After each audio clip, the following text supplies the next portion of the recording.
یہ نہیں کہا جب اللہ پیدا کرے گا تو یہ کہے گا جبرائیل جائیں گے آئیں گے، یہ نہیں کہا۔ اللہ کے نبی نے جو بھی لفظ استعمال کیا وہ ماضی کا ہے، پاسٹ، گزر چکی ہے بات، یعنی ایسا ہو چکا ہے۔ تو جنت اور جہنم کی تخلیق ہو چکی ہے، پیدا کیا جا چکا ہے۔ معتزلہ جو کہتے ہیں، معتزلہ کی رائے غلط ہے۔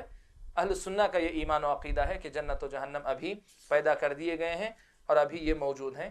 یہ ایک اہم مسئلہ ہے جو امام ابو داؤد رحمۃ اللہ علیہ نے اس باب میں بیان کیا ہے۔ اس کے بعد امام ابو داؤد رحمۃ اللہ علیہ نے ایک تیسرا باب ذکر کیا، باب فی الحوض، باب فی الحوض، باب حوض کوثر کے بیان میں، حوض کوثر کے بیان میں۔ حوض کوثر کا مسئلہ بھی ایسا ہی ایک مسئلہ ہے، حوض کوثر کا مسئلہ بھی ایسا ہی ایک مسئلہ ہے جس میں امت کے بعض فرقے گمراہ ہوئے۔ ان میں سے معتزلہ جو ہیں، معتزلہ تین فرقے ہیں جو حوض کوثر کے مسئلے میں گمراہ ہوئے۔ ایک ہے معتزلہ کا فرقہ، وہ غیبیات، غیب کی جتنی باتیں ہوتی ہیں ان سب کا وہ انکار ہی کرتے ہیں۔ کیوں؟ اس لیے کہ عقل قبول نہیں کرتی ہے۔ یہ معتزلہ کا طریقہ ہے۔ انہوں نے جو ہے کہا حوض کوئی چیز نہیں ہے، حوض جو ہے کوئی چیز نہیں، اس کا انکار کیا معتزلہ نے۔ تو ایک تو اہل سنہ جو ہے کا طریقہ ہے کہ وہ حوض کو ثابت کرتے ہیں، صرف حوض نہیں، حوض کی جتنی تفصیلات حدیث میں آئی ہیں ان سب کو ثابت کرتے ہیں، جیسے امام ابو داؤد نقل کریں گے آپ کے سامنے۔ ایک گمراہ فرقہ تو معتزلہ ہے۔ حوض کے مسئلے میں دو اور گمراہ فرقے ہیں، ایک جو خوارج کا ہے، تیسرا معتزلہ کا ہے، تیسرا رافضہ کا ہے، شیعہ کا ہے۔ خوارج ہیں اور ان کے ساتھ جو شیعہ رافضہ ہیں۔ ان دنوں کا مسئلہ یہ ہے کہ یہ دونوں جو ہے حوض کو تو ثابت کرتے ہیں، حوض کا انکار نہیں کرتے، لیکن حوض کے پاس آنے والے جو لوگ ہیں اور جن کو جو ہے مطلب وہاں سے بھگایا جائے گا، وہ کہتے ہیں کہ یہ صحابہ کی جماعت ہے۔ خوارج کا ایمان چونکہ یہ ہے کہ صحابہ پورے کے پورے، وہ تحکیم، حکم بنانے کا جو واقعہ جنگ صفین میں ہوا تھا، اس کے بعد جو ہے سب مرتد ہو گئے تھے، یہ جو ہے سب کے سب کافر ہو گئے تھے، یہ جو ہے خوارج کا ماننا ہے۔ اس لیے وہ کہتے ہیں کہ حوض کوثر پہ جو امتی آئیں گے جن کو بھگایا جائے گا وہاں سے، وہ صحابہ ہوں گے، یہ خوارج کا ماننا ہے۔ اور ویسے ہی رافضہ شیعہ کا ماننا یہ ہے کہ نبی کی زندگی کے بعد سوائے 6 کے باقی سب چونکہ مرتد ہو گئے تھے صحابہ، اس لیے قیامت کے دن ان صحابہ کو جو ہے حوض کوثر کے پاس سے بھگایا جائے گا۔ جبکہ صحیح احادیث سے اس بات کا پتہ چلتا ہے کہ نبی اکرم صلی اللہ علیہ وسلم کے امتی ہی جو ہے اس حوض کے پاس آئیں گے۔ اور اللہ کے نبی صلی اللہ علیہ وسلم اس باب میں آپ دیکھیں گے کہ اللہ کے رسول صلی اللہ علیہ وسلم نے اپنے صحابہ کو کہا کہ آپ جو ہے حوض کوثر پہ آنے والوں میں سے ایک حصہ ہوں گے۔ تو حوض کوثر کو ثابت کر کے معتزلہ کا رد پہلے کہ حوض کوثر حق ہے، معتزلہ کی تردید کریں گے، پھر حوض کوثر پہ آنے والوں میں صحابہ بھی ہوں گے، بلکہ صحابہ ہی اصل ہوں گے۔ یہ جو مسئلہ جو ہے وہ بھی امام ابو داؤد اس میں ثابت کریں گے، جس سے جو ہے خوارج اور رافضہ کی تردید کرنا مقصد ہے۔ تو حوض کے مسئلے میں 3 گمراہ فرقے ہیں۔ ایک جو معتزلہ جو حوض کا ہی انکار کر دیتے ہیں اس لیے کہ عقل اس کو مانتی نہیں ہے، جبکہ احادیث میں حوض کا ثبوت ہے، حوض کی تفصیلات ہیں، ان سب پہ ایمان لانا یہ اہل سنہ کا طریقہ ہے۔ دوسرا خوارج اور ان کے ساتھ رافضہ شیعہ جو ہیں، یہ دونوں انکار کرتے ہیں کہ صحابہ جو ہے حوض پہ پانی پینے والوں میں نہیں ہوں گے، بلکہ وہ ان میں ہوں گے جن کو بھگایا جائے گا۔ امام ابو داؤد ان کی بھی یہاں تردید کریں گے۔ اس سلسلے میں امام ابو داؤد رحمۃ اللہ علیہ نے سب سے پہلی جو حدیث نقل کی ہے وہ حدیث صحیح مسلم میں بھی ہے، وہ حدیث جو ہے صحیح مسلم میں بھی ہے۔ امام ابو داؤد رحمۃ اللہ علیہ اپنی سند سے حضرت عبداللہ ابن عمر رضی اللہ تعالیٰ عنہما سے روایت کرتے ہیں کہ رسول اکرم صلی اللہ علیہ وسلم نے فرمایا، ان امامکم حوضا ما بین ناحیتیہا کما بین جرباء و اذرح۔ اللہ کے رسول صلی اللہ علیہ وسلم نے فرمایا کہ تمہارے آگے، بے شک تمہارے سامنے ایک ایسا حوض ہے کہ اس کے 2 کناروں کے درمیان کی مسافت اتنی ہے جتنی جربا اور اذرح کے درمیان ہے۔ یہ جربا اور اذرح جو ہیں ملک شام کے 2 علاقے ہیں، 2 علاقوں کا نام ہے۔ اور شارحین نے نقل کیا ہے کہ جربا سے اذرح تک کا فاصلہ تقریباً جو ہے 3 راتوں کا فاصلہ تھا۔ 3 رات آدمی سفر کر کے جاتا، چل کے جاتا، تب جو ہے جربا سے نکل کے اذرح تک پہنچتا۔ تو اللہ کے نبی نے کہا کہ تمہارے سامنے یعنی آگے جو ہے ایک ایسا حوض ملنے والا ہے، آگے سے مراد قیامت کے دن ایک ایسا حوض ملنے والا ہے جس میں جو ہے جس کی چوڑائی یا لمبائی اتنی ہوگی کہ اتنی مسافت طے کرنے کے لیے آدمی کو 3 دن لگ جائیں گے، اتنا بڑا جو ہے یہ حوض ہوگا۔ یہ حوض جو ہے اس حدیث میں دونوں مسئلے ثابت ہوتے ہیں۔ سب سے پہلے اللہ کے نبی صلی اللہ علیہ وسلم نے حوض کو ثابت کیا، تو معتزلہ کا جو ماننا ہے وہ غلط ہے، ایک بات۔ دوسری بات جو معلوم ہوتی صحابہ کو مخاطب کر کے ان امامکم حوضا، تمہارے سامنے ایک حوض آنے والا ہے، تمہارے سامنے ایک حوض آنے والا ہے۔ اللہ کے نبی صلی اللہ علیہ وسلم جو ہے مطلب یہ ایک خوشخبری کے طور پر، یعنی صحابہ کو وقتاً فوقتاً جو ہے ان کے نیک جذبات نیک اعمال کو دیکھتے ہوئے جو ان کی تشجیع کے لیے ایک باتیں کہتے تھے، اس قسم کا ایک جملہ ہے۔ اللہ کے نبی صلی اللہ علیہ وسلم اگر یہ ہوتا کہ یہ صحابہ وہاں آنے والے نہیں، جیسے یہ خوارج کہتے ہیں، جیسے یہ رافضہ کہتے ہیں، شیعہ کہتے ہیں، تو ان کے سامنے یہ کیوں بتاتے؟ بلکہ ان کے سامنے بتاتے تو بھی یوں کہتے کہ جو ہے تم سب لوگ اس سے محروم کیے جاؤ گے، یا پھر یہ کہنا چاہیے کہ اللہ کے نبی صلی اللہ علیہ وسلم نے یہ کہا کہ تم لوگ حوض پر آؤ گے، حالانکہ اللہ کے نبی کو یہ معلوم نہیں ہے کہ یہ لوگ بعد میں مرتد ہو جائیں گے، اور یہ تو کوئی بولے گا نہیں۔ تو اس حدیث میں دونوں پہلو ثابت ہوتے ہیں، ایک تو حوض حق ہے، اور دوسرا صحابہ کو مخاطب کر کے جب کہا جا رہا ہے تمہارے سامنے ایک حوض آنے والا ہے، اس سے معلوم ہو رہا ہے کہ صحابہ اس حوض پر آنے والوں میں سے ہیں اور آ کر وہاں پانی پینے والوں میں سے ہیں۔ اسی لیے اللہ کے نبی صلی اللہ علیہ وسلم تشجیع کے طور پر ان سے یہ بات کہہ رہے ہیں۔ تو یہ پہلی حدیث ہے، صحیح مسلم میں بھی یہ روایت موجود ہے۔ اس کے بعد امام ابو داؤد رحمۃ اللہ علیہ دوسری ایک اور حدیث حضرت زید بن ارقم رضی اللہ تعالیٰ عنہ سے نقل کرتے ہیں۔ یہ حدیث صحیح سند کے ساتھ مروی ہے، امام احمد وغیرہ نے بھی اس کو روایت کیا ہے۔ کہتے ہیں زید بن ارقم رضی اللہ تعالیٰ عنہ کہ ہم رسول اکرم صلی اللہ علیہ وسلم کے ساتھ تھے ایک سفر میں، اللہ کے نبی صلی اللہ علیہ وسلم کے ساتھ تھے۔ فنزلنا منزلا، تو ایک جگہ پڑاؤ ڈالنے کے لیے ہم لوگ اترے۔ قال، تب اللہ کے رسول صلی اللہ علیہ وسلم نے فرمایا ما انتم جزء من 100,000 جزء ممن يرد علی الحوض، کہا کہ تم تو یعنی جن کو مخاطب کر رہے ہیں زید بن ارقم اور جو دوسرے صحابہ تھے ان کو مخاطب کر کے، تم تو جو ہے جو لوگ میرے پاس حوض پر جو لوگ میرے پاس آنے والے ہیں، یعنی حوض پر آ کر جو پانی پینے والے لوگ ہیں، ان میں سے تم جو ہے 1,00,000 حصوں میں سے ایک ہو، یعنی تم جو ہے ایک حصہ ہو، اور جو لوگ آئیں گے وہ جو ہے تمہارے مقابلے میں یوں سمجھے کہ جو ہے 90 پر 9,999، سمجھ رہے ہیں؟ تو 1,00,000 میں سے تم ایک ہی حصہ ہو، باقی جو پورے آئیں گے وہ اتنے زیادہ ہوں گے۔ اللہ کے رسول صلی اللہ علیہ وسلم نے مخاطب کر کے کہا۔ قال قلت، ابو حمزہ جو زید بن ارقم سے روایت کرتے ہیں وہ کہتے ہیں میں نے پوچھا زید بن ارقم سے کم کنتم یومئذ، اس دن آپ لوگ کتنے تھے، کتنی تھی تعداد، تاکہ اندازہ لگائیں 1,00,000واں حصہ اگر اتنا ہے تو 1,00,000 کتنے ہوں گے اندازہ لگانے کے لیے۔ تو حضرت زید بن ارقم نے کہا 700 او 800، 700 یا 800 کے قریب ہماری تعداد تھی۔ اللہ کے نبی کے ساتھ جس سفر میں اللہ کے نبی نے یہ بات کہی، ہم 700 یا 800 کے قریب تھے جب اللہ کے نبی نے کہا۔ گویا مطلب 700 یا 800 کی تعداد پوری جو تعداد ہے اس کا 1,00,000واں حصہ ہے۔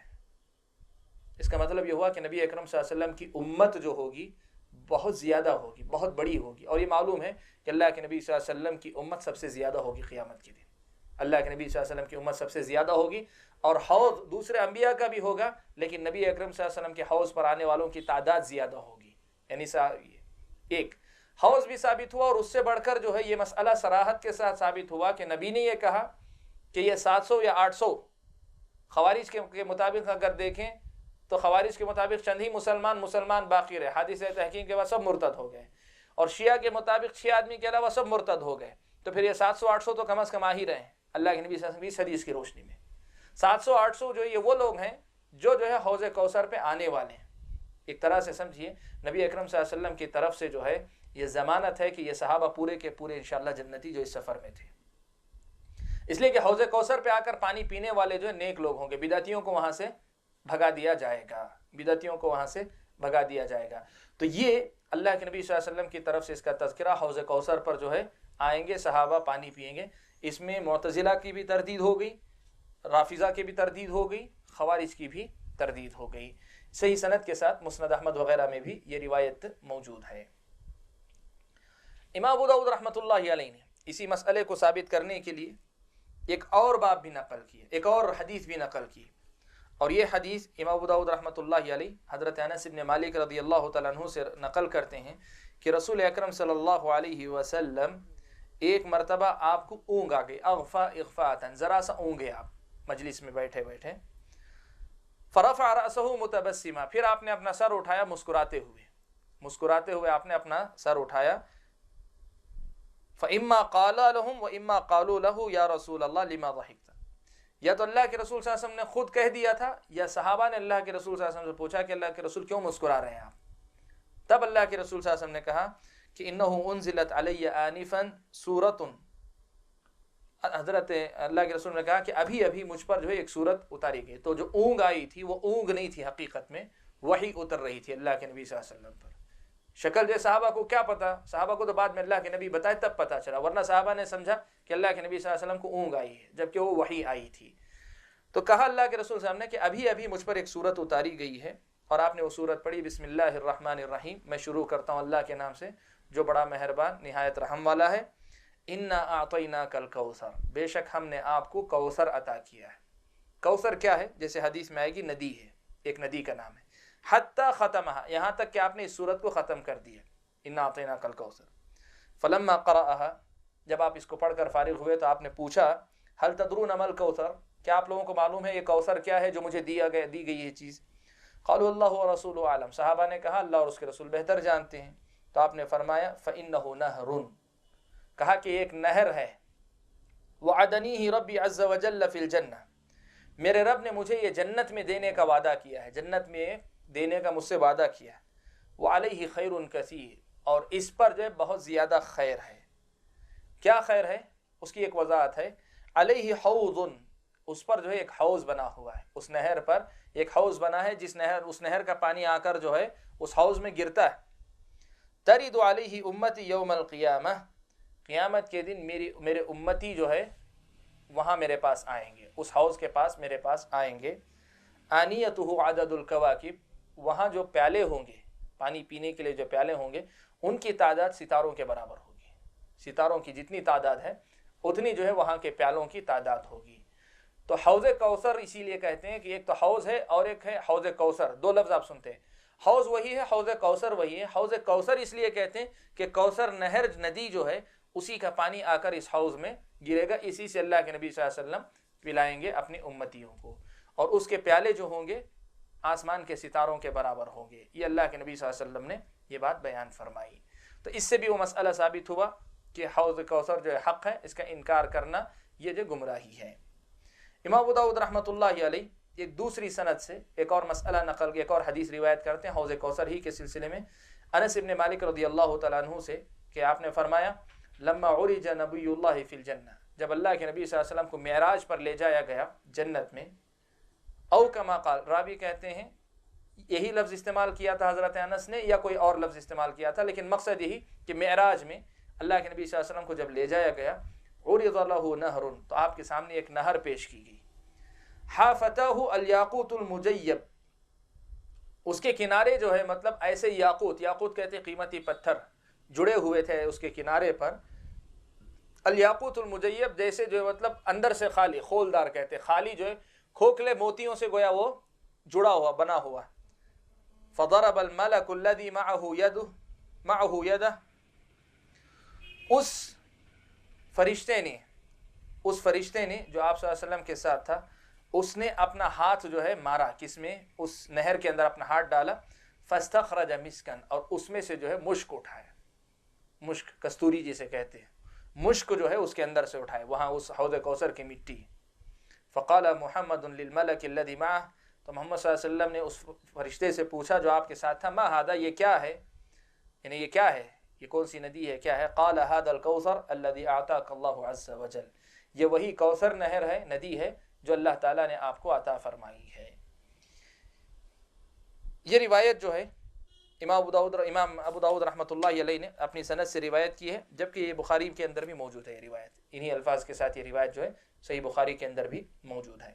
اس سے معلوم ہوا کہ کوثر جس سے حوض جڑا ہوا ہے یہ ایک حقیقت ہے جو اللہ تعالیٰ نے اللہ کے نبی صلی اللہ علیہ وسلم کو عطا کیا، اور اللہ کے نبی صلی اللہ علیہ وسلم نے اپنی آنکھوں سے دیکھا ہے اور آ کر صحابہ کو بتایا ہے. اتنی واضح حقیقت کا انکار کرنا یہ گمراہی کے علاوہ اور کچھ نہیں ہو سکتا. اور باب کی آخری حدیث جس میں حوض کوثر کا مسئلہ ہے، اس میں ایک واقعہ بیان کرتے ہیں. عبد السلام بن ابی حازم ایک شخصیت ہیں، تابعی ہیں، کہتے ہیں شہدت ابا برزہ، میں ابو برزہ اسلمی رضی اللہ تعالیٰ عنہ کے پاس موجود تھا، ان کے سامنے موجود تھا یا وہاں موجود تھا. دخل علی عبید اللہ ابن زیاد، جو عبید اللہ ابن زیاد کے پاس گئے. عبید اللہ ابن زیاد جو ہے یہ کوفے کا گورنر تھا، بڑا شریر قسم کا آدمی تھا. بڑا شریر قسم کا آدمی عبید اللہ ابن زیاد. فحدثني فلان باسمه سماه مسلم وكان في السمات. کہتے ہیں ایک ایسے آدمی نے جن کا نام جو ہے راوی مسلم ابن ابراہیم جو انہوں نے نام ذکر کیا لیکن یہاں انہوں نے ذکر نہیں کیا، انہوں نے مجھے بیان کیا اور وہ مجلس میں موجود تھے کہ جب حضرت ابو برزہ اسلمی رضی اللہ تعالیٰ عنہ داخل ہوئے، فلما رآہ عبید اللہ ابن زیاد نے ان کو دیکھا تو حضرت ابو برزہ اسلمی رضی اللہ تعالیٰ عنہ ذرا جو چھوٹے قد کے موٹے قسم کے آدمی تھے، ابو برزہ اسلمی رضی اللہ تعالیٰ عنہ. تو عبید اللہ نے کیا کیا؟ کہا ان محمدیکم ھذا الدحداح، کہا کہ تمہارا یہ جو محمدی ہے، یعنی تمہارا جو محمدی سے مراد محمد کے جو ساتھی، تمہارا یہ جو محمدی ہے یہ جو ہے مطلب بڑا موٹا اور جو ہے مطلب تر و تازہ آدمی ہے، مطلب چھوٹے قد کا بہت تگڑا موٹا آدمی ہے. اب اس میں جو ہے ایک تو حضرت ابو برزہ کا مذاق تھا ان کے قد کو لے کر، لیکن اس سے زیادہ بری بات جو تھی وہ یہ کہ یہ مذاق کرنے کے لیے حوالہ جو منتخب کیا کہ ابو برزہ کہتا تو آسان تھا مسئلہ، تمہارا یہ محمدی کا مطلب یعنی محمد کا یہ ساتھی، محمد کا یہ ساتھی. تو تانا دیتے وقت جو لفظ استعمال کیا وہ محمد صلی اللہ علیہ وسلم کے لفظ کے ساتھ استعمال کیا، تو یہ جو ہے ففہمہ الشیخ، حضرت ابو برزہ اسلمی رضی اللہ تعالیٰ عنہ کو سمجھ میں آ گیا کہ یہ آدمی جو ہے مجھے تانا دے رہا ہے. تو انہوں نے کہا ما کنت احسب انی ابقى فی قوم یعیروننی بصحبت محمد، کہا کہ میں نے تو کبھی ایسا سوچا بھی نہیں تھا کہ میں کسی ایسی قوم میں بھی رہوں گا جو قوم نبی کی صحبت کو تانے کا ذریعہ بنائے گی. آج مجھے جو ہے محمدی کہہ کر جو تم تانا دے رہے ہو، مجھے نہیں اندازہ تھا کہ ایسا بھی ہوگا کسی قوم کسی زمانے میں کہ میں ایسے لوگوں میں بھی رہوں گا جو نبی کی صحبت کو جو ہے تانا بنا لیں گے. فقال له عبید اللہ، تو عبید اللہ نے کہا کہ ان صحبت محمد لک زین غیر شین. اس نے کہا عبید اللہ نہ سمجھ انسان، مذاق تو کر لیا لیکن اس کو سمجھ میں آیا کہ میرا مذاق جو ہے وہ صرف ان کا مذاق نہیں ہوا، نبی اکرم صلی اللہ علیہ وسلم کے ساتھ گستاخی بھی ہو گئی. تو اس نے وضاحت کی، کہا کہ محمد صلی اللہ علیہ وسلم کی صحبت جو تمہیں نصیب ہوئی ہے وہ تمہارے لیے جو عیب نہیں، وہ تو تمہارے لیے خوبی ہے. یعنی کہ وہ اپنی وضاحت دینا چاہتا ہے کہ میں جو ہے اس مسئلے پر جو ہے آپ کا مذاق نہیں کر رہا تھا. محمدی کہا تو اس سے مقصد تانا دینا نہیں تھا، لیکن بہرحال جو کہنا تو وہ تو کہہ دیا تھا نا، غیر محتاط زبان استعمال کیا. ثم قال، پھر اس کے بعد اس مسئلہ، یہ تو ہو گئی بات کچھ نوک جھونک والی بات. اس نے کہا انما بعثت الیک لاسالک عن الحوض سمعت رسول اللہ صلی اللہ علیہ وسلم یذکر فیہ شیء. کہا کہ اصل میں نے آپ کو اس لیے بھیجا ہے ابو برزہ تاکہ میں آپ سے جو ہے حوض کے بارے میں پوچھ سکوں، تاکہ میں آپ سے حوض کے بارے میں پوچھ سکوں، حوض کوثر کے بارے میں پوچھ سکوں، اس لیے میں نے آپ کو بھیجا ہے. کیا آپ نے رسول اکرم صلی اللہ علیہ وسلم کو اس بارے میں کچھ کہتے ہوئے سنا؟ شاید عبید اللہ کے سامنے معتزلہ کی وہ بات آئی ہو کہ حوض کوثر کوئی چیز نہیں ہے فلاں ہو، اس لیے بلا کر اس نے پوچھنا چاہا. تو کہا اصل یہ پوچھنے کے لیے بلایا ہوں کیا آپ نے اللہ کے رسول صلی اللہ علیہ وسلم سے اس سلسلے میں کوئی بات سنی ہے؟ قال ابو برزہ، تو حضرت ابو برزہ اسلمی رضی اللہ تعالیٰ عنہ نے کہا نعم، ہاں، لا مرة ولا ثنتين ولا ثلاثا ولا اربعا ولا خمسا، کہا ایک بار نہیں، دو بار نہیں، تین بار نہیں، چار بار نہیں، پانچ بار نہیں، بلکہ اس سے زیادہ سنا ہوں. فمن كذب به فلا سقاه الله منه، جو آدمی اس کو جھٹلائے اللہ تعالیٰ قیامت کے دن حوض کوثر سے اسے نہ پلائے. جو آدمی جو ہے اس کو جھٹلائے اللہ تعالیٰ قیامت کے دن اس حوض کا پانی اسے نہ پلائے. ثم خرج مغضبا، پھر غصے ہی میں نکل کر چلے گئے وہاں سے. تو بہرحال اس حدیث سے، اس قصے سے جو بات ثابت کرنا ہے وہ یہ کہ رسول اکرم صلی اللہ علیہ وسلم سے یہ ثابت شدہ حقیقت ہے. اس پانی سے وہ نہیں پیے گا جو اس کا انکار کرے گا، اور جو اس پہ ایمان لائے گا وہ انشاءاللہ اللہ کے نبی صلی اللہ علیہ وسلم کے پاس جا کر وہاں یہ پانی پیے گا. تو امام ابو داؤد نے کتاب السنہ کے اس باب میں حوض سے متعلق جو گمراہی امت کے بعض فرقوں کے اندر آئی تھی اس پر رد کیا، اور یہ بتایا کہ اہل السنہ کا یہ طریقہ ہے کہ وہ حوض کو بھی ثابت کرتے ہیں اور اس حقیقت کو بھی ثابت کرتے ہیں کہ حوض پر آنے والوں میں صحابہ ہوں گے، بلکہ سب سے پہلے صحابہ کرام رضوان اللہ تعالی اجمعین ہی ہوں گے. یہاں پر رکتا آج ہم لوگ اپنے درس کو روک لیتے ہیں. واللہ تعالی اعلم، وسبحانک اللہم وبحمدک، اشہد ان لا الہ الا انت، استغفرک واتوب الیک. کتاب السنہ ختم ہونے والا ہے، شاید میرے خیال میں 2 ہفتے، یعنی آج کے بعد شاید 2 ہفتے اور جو چلے گا اس پر کتاب السنہ انشاءاللہ ختم ہو جائے گا. واللہ تعالی اعلم، سبحانک اللہم وبحمدک، اشہد ان لا الہ الا انت، استغفرک واتوب الیک. نعم جی.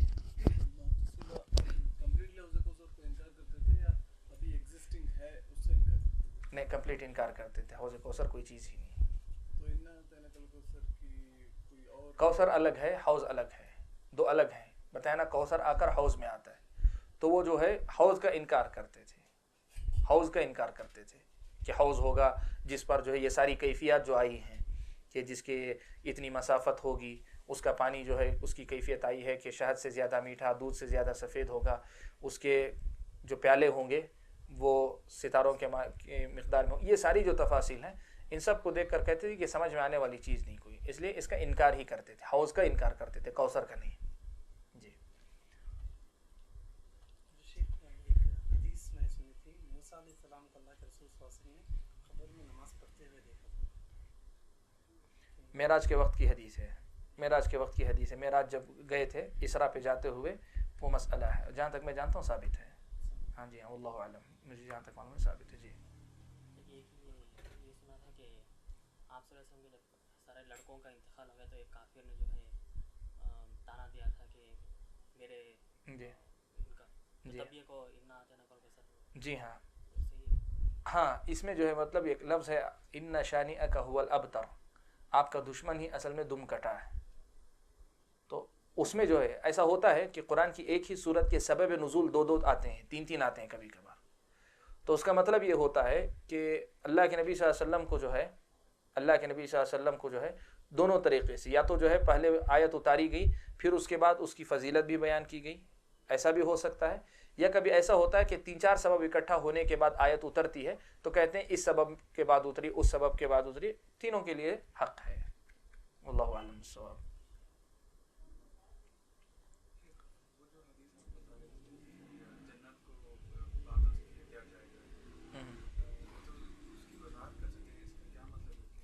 اس کا مطلب یہ ہے کہ جنت تک پہنچنے کے لیے بہت سی ایسی باتیں ہوں گی جو عام انسان کا مزاج جو ہے برداشت نہیں کرے گا، یعنی انسان کو طبیعت کے خلاف بہت سے کام کرنے پڑیں گے تبھی پہنچے گا، جیسے فجر میں اٹھنا مثال کے طور پہ، طبیعت ناگوار، لیکن جنت تک پہنچنے کے لیے اس ناگوار چیز کو پار کر کے جانا پڑے گا۔ آپ کو جو ہے مثال کے طور پہ بہت سی چیزیں پابندی کرنی پڑتی ہے، طبیعت پہ بعض اوقات طبیعت پہ وہ چیزیں ناگوار گزرتی ہیں، لیکن اس ناگوار چیز کو قبول کر کے جائیں گے تبھی جو ہے آپ کو ملے گی۔ آپ کو کس کو پسند ہوگا کہ اپنا مال خامخواہ اٹھا کر دے دے کسی کو، لیکن اللہ کی راہ میں جو دے گا اٹھا کر تبھی جو ہے ملے گی۔ تو ایک طبیعت پر جو ہے، ایک طبیعت پر ناگوار چیزیں جو گزرتی ہیں ایسی بہت سی، تو اس سے مراد جو ہے کہ شریعت کے احکام جو طبیعت پہ ناگوار گزرے ان سب کو جو ہے جھیل کر ہی جنت تک پہنچا جا سکتا ہے۔ واللہ اعلم بالصواب۔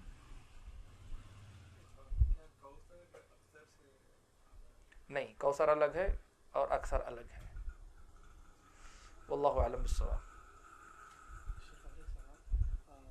انسان کے مرنے کے بعد روح جو ہے علیین یا سجین میں چلے جاتی ہے، جی، تو برزخ میں تکلیف، برزخ جو ہے مطلب اس زندگی کا نام ہے، کسی ایک مقام کا نام نہیں ہے۔ برزخ جو ہے جسم جو ہے مٹی میں ہوتا ہے، جیسا بھی ہے سڑ گل کے ختم ہو جاتا ہے، روح علیین یا سجین میں ہوتی ہے، لیکن ان دونوں کا تعلق جو ہے باقی رہتا ہے۔ کیفیت کیا ہے اللہ بہتر جانے، عذاب کیسے ہوتا ہے اللہ بہتر جانے، لیکن ان دونوں کا تعلق برقرار ہوتا ہے۔ پھر یعاد، اس لیے کہ حدیث میں صحیح مسلم کی روایت میں حضرت براء ابن عازب رضی اللہ تعالیٰ عنہ کی روایت ہے کہ فتعاد روحہ فی جسدی، اس کی روح اس کے جسم میں لوٹائی جاتی، یہ بھی ہے، یعنی علیین اور سجین میں ہوتی ہے، اور اس کے ساتھ یہ بھی ہے کہ اس کے جسم میں لوٹائی جاتی ہے۔ کیفیت کیا ہے اللہ بہتر جانتے ہیں۔ تو روح کا مقام علیین یا سجین ہے، جسم کا مقام مٹی ہے جس میں وہ جو ہے سڑ گل کے پتہ نہیں کیا کیا بن چکا ہوگا، لیکن ان دونوں کے درمیان وہ رشتہ اللہ تعالیٰ قائم رکھیں گے جس کے ہوتے ہوئے نعمتوں کا کی لذت یا قبر کے عذاب کی شدت، یہ دونوں کے دونوں وہ جو ہے محسوس کر رہے ہوں گے۔ کیفیت اللہ تعالیٰ بہتر جانتا ہے، چونکہ وہ ایک اور عالم ہے، برزخ کا عالم دوسرا عالم ہے، یہ دنیا کے عالم سے بہت مختلف ہے، تو ہم اسے جو ہے مطلب اپنے دنیا کے انداز میں شاید نہ سمجھ سکیں۔ بس ایمان لانے کی بات ہے، یقین رکھیں کہ ہاں ہوگا، تعلق ہوگا، اور اللہ تعالیٰ جو دیں گے اس کا نعمت یا عذاب جو ہے انسان بھگت رہا ہوگا، یہ ماننا پڑے گا۔ واللہ اعلم۔ ٹھیک ہے انشاءاللہ، سبحانک اللہم و بحمدک، اشہد ان لا الہ الا انت، استغفرک و اتوب الیک۔